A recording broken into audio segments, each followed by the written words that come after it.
Assalamualaikum warahmatullahi ta'ala wabarakatuh. Alhamdulillahil qa'il kuntum khayra ummatin ukhrijat lin-nasi ta'muruna bil ma'ruf wa tanhauna 'anil munkari wa tu'minuna billah. Walau amana ahlul kitab lakana khayran lahum minhumul mu'minuna wa aktsaruhumul fasiqun. أشهد أن لا إله إلا الله وحده لا شريك له وأشهد أن محمدا عبده ورسوله. اللهم صل وسلم على سيدنا محمد وعلى آله وصحبه أجمعين. أما بعد، فيا أيها المسلمون اتقوا الله، أوصيكم وإياي بتقوى الله فقد فاز المتقون. قال الله تعالى في كتابه العزيز: يا أيها الذين آمنوا اتقوا الله حق تقاته ولا تموتن إلا وأنتم مسلمون. Muslimin yang dirahmati Allah Subhanahu wa taala sekalian, saya menyuruh agar kita bersama-sama meningkatkan ketakwaan kita kepada Allah Subhanahu wa taala dengan melaksanakan segala perintahnya dan meninggalkan segala larangannya. Marilah kita memberi sepenuh tumpuan kepada khutbah yang disampaikan. Janganlah berbuat-buat dan berleka-leka dengan telefon bimbit. Semoga khutbah ini memberi manfaat kepada kita semua. Pada hari yang mulia ini, Khatib akan membicarakan khutbah bertajuk menjadi umat terbaik. Hadirin Jumat yang dirahmati Allah Subhanahu wa taala sekalian, umat yang terbaik adalah umat yang mempunyai dua sifat utama, iaitu umat yang mengajak kepada kebaikan serta mencegah daripada kemungkaran. Malah hati sentiasa tunduk dan beriman kepada Allah Subhanahu wa taala. Tidak dinafikan umat dan generasi yang terbaik adalah generasi yang berada pada zaman Rasulullah sallallahu alaihi wasallam. Hadis daripada Abdullah bin Mas'ud radhiyallahu anhu bahwa Rasulullah sallallahu alaihi wasallam bersabda, "Khairun nasi qarni, thumma alladhina yaluna, thumma alladhina yaluna." Sebaik-baik manusia ialah pada generasiku, kemudian generasi berikutnya, kemudian generasi berikutnya. Riwayat Al-Bukhari dan Muslim. Senari dengan arus pemodenan semasa. Ciri umat terbaik adalah umat yang berintegriti, berilmu pengetahuan, berakhlak mulia dan berkasih sayang. Sifat ini boleh diterjemahkan melalui kepribadian dan tingkah laku dalam amalan kehidupan seharian. Amalan ini perlu diperluaskan dalam kerangka kehidupan manusia, merangkumi kebajikan rakyat berbilang kaum, pembelaan golongan wanita, kanak-kanak warga emas, golongan fakir dan miskin, anak yatim, mu'allaf, orang kelainan upaya OKU, para pesakit dan gelandangan. Ini bermaksud umat yang terbina tanpa mengira kaum dan agama perlu bersama-sama berganding bahu menjaga keharmonian dan membangunkan negara. Di samping itu, bagi merealisasikan momentum umat terbaik tercapai, kita perlu menerapkan beberapa kriteria dalam masyarakat, komuniti dan institusi yang merangkumi aspek aman, harmoni, mesra, santuni, alami, hormat dan berkasih sayang. Antaranya, pertama, jauhi sembarang bentuk fitnah dan penyebaran maklumat palsu. Sejak akhir-akhir ini, penyebaran fitnah dan maklumat palsu dilihat menjadi tren dan kebiasaan dalam masyarakat. Skenario buruk ini berkembang dengan pantas seiring dengan kecanggihan perkembangan teknologi maklumat dalam dunia tanpa sepadan. ini amat membimbangkan, kerana penyebaran fitnah dan maklumat palsu boleh mengancam keselamatan dan keharmonian masyarakat serta negara. Firman Allah dalam surah Al-Qalam ayat 10 dan 11, A'udzubillahi minasyaitonir rajim. Wala tuti' kulla halafin mahin hammadzin masya'in binamin. Yang bermaksud, dan janganlah engkau berkisar pada pendirianmu yang benar, dan jangan menurut kemahuan orang yang selalu bersumpah, lagi yang hina yakni pendapatnya dan amalannya, yang suka mencaci, lagi yang suka menyebarkan fitnah hasutan, yakni untuk memecah belahkan orang ramai. Kedua, hindarkan diri daripada persepsi dan tanggapan negatif dengan mencetuskan sentimen fanatik perkauman, hasutan, penghinaan, serta unsur-unsur yang bercanggah dengan nilai Islam. Pupuklah nilai pendamaian dalam hubungan sesama manusia dengan tujuan saling memahami dan menghormati antara satu sama lain. Ibarat bukit sama didaki, lurah sama dituruni. Ini dapat dilihat ketika kedatangan risalah Islam di Mekah. Rasulullah SAW telah mendukung dan mempertabatkan hak-hak umat di Mekah dan Madinah, sehingga berjaya membebaskan musyrikin Mekah dari kezaliman dan kegelapan jahiliyah kepada cahaya keadilan Islam, jauh dari sifat fanatik, malah mendamaikan puak-puak yang bermusuhan, serta mempamerkan keindahan Islam.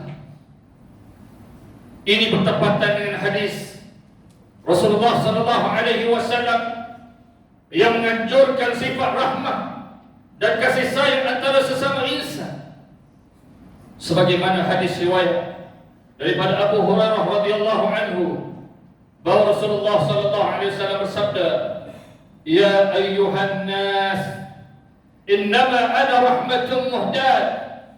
Yang bermaksud, wahai sekalian manusia, sesungguhnya aku ialah rahmat yang dihadiahkan kepada kamu. Riwayat Al-Hakim. Ketiga, momentum umat terbaik perlu konsisten menyeru manusia beriman ke arah melakukan kebaikan dan menjauhi perbuatan mungkar. Sebagai umat pilihan, pamerkanlah contoh teladan terbaik kepada generasi dan penganut lain dengan akhlak mulia, supaya Islam dan umat Islam itu disanjung dan dihormati.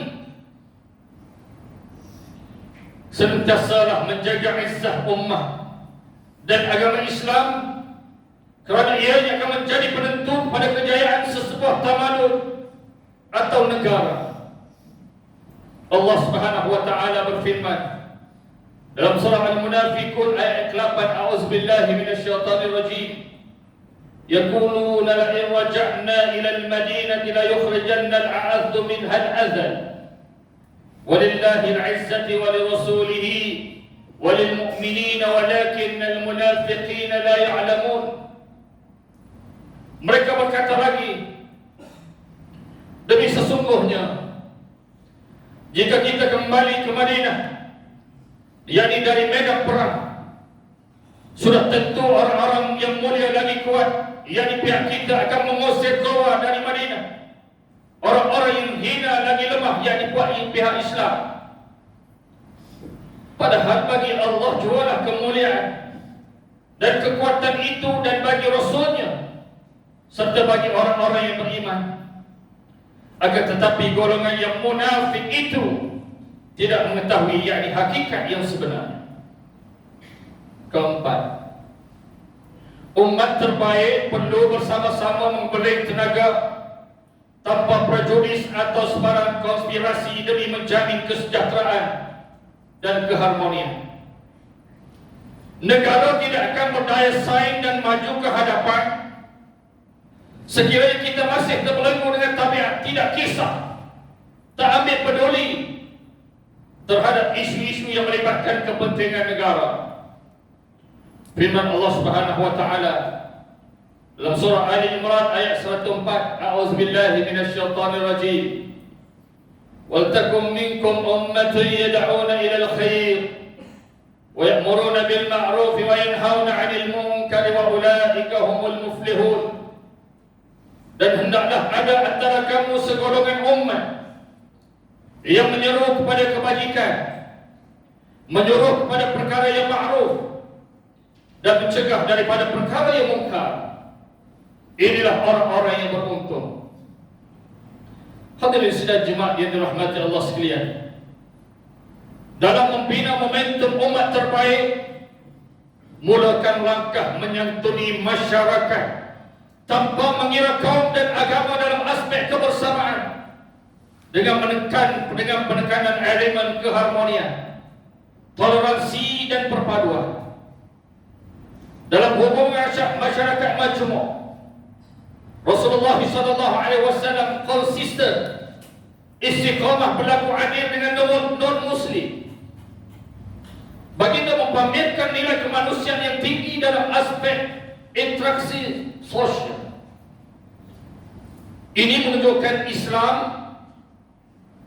menekankan atau meletakkan penghormatan yang mulia dan tinggi kepada manusia tanpa mengira warna kulit, jantina, keturunan atau bangsa seseorang itu.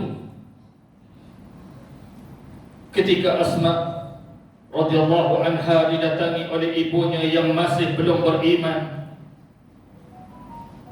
Rasulullah sallallahu alaihi wasallam berpesan kepada Asma supaya melayani ibunya dengan baik.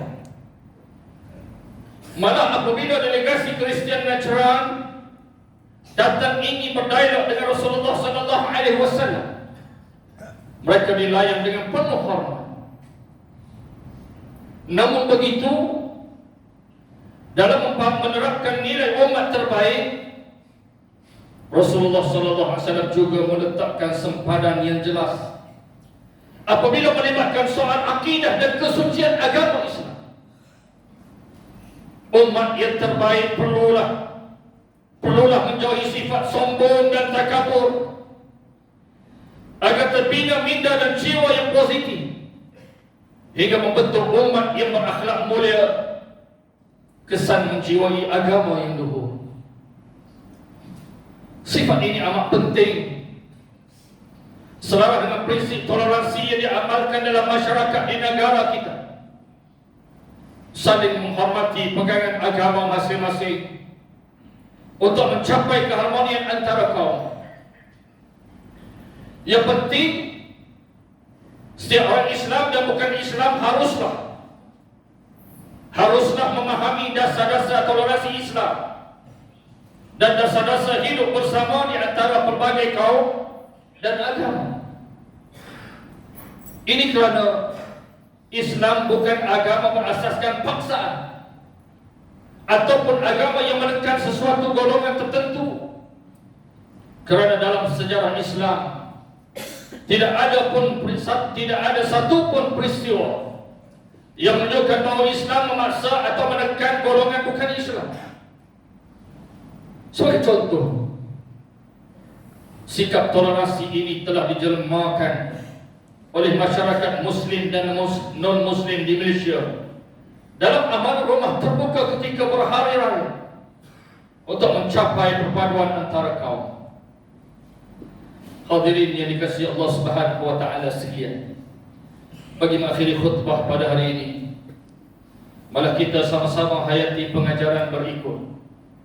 Pertama, umat Islam hendaklah menjadi umat yang terbaik dengan beriman kepada Allah dan mentaati Rasulullah sallallahu alaihi wasallam. Kedua, umat Islam yang tidak mencegah kemungkaran. Umat Islam yang tidak mencegah kemungkaran dengan cara yang baik akan menjadi hina di sisi Allah Subhanahu wa taala. Ketiga, umat Islam hendaklah segera segera melakukan kebaikan dan amal-amal saleh supaya menjadi umat yang terbaik dan berjaya di dunia dan di akhirat. A'udzubillahi minasyaitonir rajim. Yu'minuna billahi wal yawmil akhir wa ya'muruna bil ma'ruf wa yanhauna 'anil munkari wa yusari'una fil khairat wa ulaika minas salihin. Mereka beriman kepada Allah dan hari akhirat dan menyuruh berbuat segala perkara yang baik dan melarang daripada segala perkara yang salah, yakni buruk dan keji. Dan mereka pula segera pada mengerjakan berbagai-bagai kebajikan. Mereka yang demikian sifatnya adalah orang-orang yang saleh. Ali Imran ayat 114. Barakallahu li wa lakum bil Qur'anil azim wa nafa'ani wa iyyakum bima fihi min al ayati waz zikril hakim wa taqabbal minni wa minkum tilawatahu innahu huwas sami'ul alim. Aqulu qawli hadha وأستغفر الله العظيم لي ولكم ولسائر المسلمين والمسلمات فاستغفروه إنه هو الغفور الرحيم.